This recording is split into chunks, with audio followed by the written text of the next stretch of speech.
Rwema Namakula asanyuseemu oba munnange abadde alaga omukwano ku luyimba by the way olwa Cindy olwa See You Tonight. Oh my God, munnange abadde mu enjoyment wali wonna. Ngenda kubeera nno nga mbikutuusaakoko maaso awo kw'ossa ate ne Shiba Kalungi. Shiba Kalungi avuddeyoko wali munnange makaage ne Amiru omwana we bannange, ngenda kubeera nga mbikulagakoko maaso awo kw'ossa ne Irene Ntale wali emitala w'amayanja yeekola ebintu esayidi eyo muganda wange. Ngenda kubeera nga njija nabyo mu maaso awo. Kakasa nti nno vidiyo ogimpeera like kw'ossa ate n'okusubscribinga kasita obeera nga tonnaba.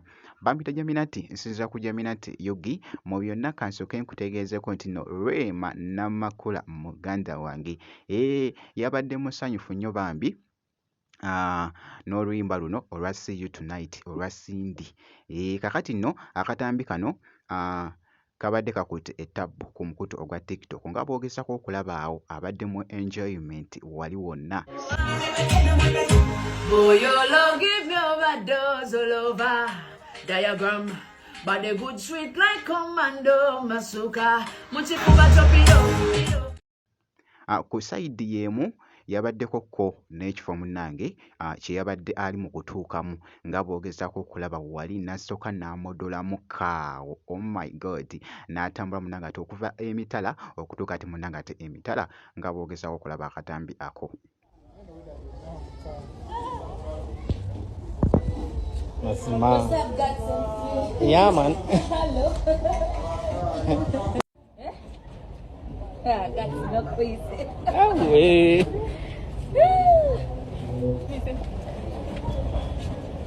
Yeah, sorry. Eh? Please. Hello, ladies and gentlemen. Yeah. Photographer will get and see. Wedding photography, birthday, baby shower, proposal. Ye mukyala nno munnange ate Rwema Namakula esayidi eyo bwe ntyo munnange ate bwe mukyekinzeeko. Katweyongereyo ku wali Shiba Kalungi alazeeko ku wali munnange ate Amiru afulumyeko ko wabweru awo wabaddewoko mukwano gwe Agiswag abadde munnange amukyaliddeko mwana muwala oyo TikToker abadde bambi amukyaliddeko wali n'aliikingako app munnange ate ne mutabani wa Shiba Kalungi Amiru nga boogezaawo okulaba akatambi ako.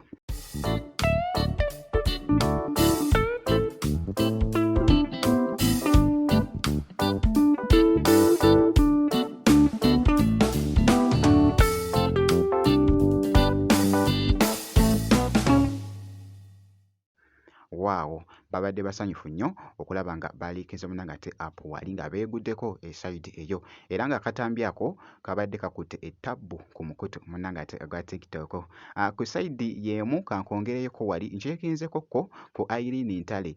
Omanyi Irene Ntale ebiseera ebisinga ndabako nnyo atera nnyo okubeera nga atambula munnange ate amawanga ag'enjawulo abeerayo esayidi munnange abeera nga akwasaganya munnange ate nga boogezako okulaba bannange nga ayambadde nga ayaka kye bayita okwaka bambi yabadde anyumye ng'ali just mugoyingamuko crazy nga boogezako okulaba nga yeekola ebintu awo mpola mpola.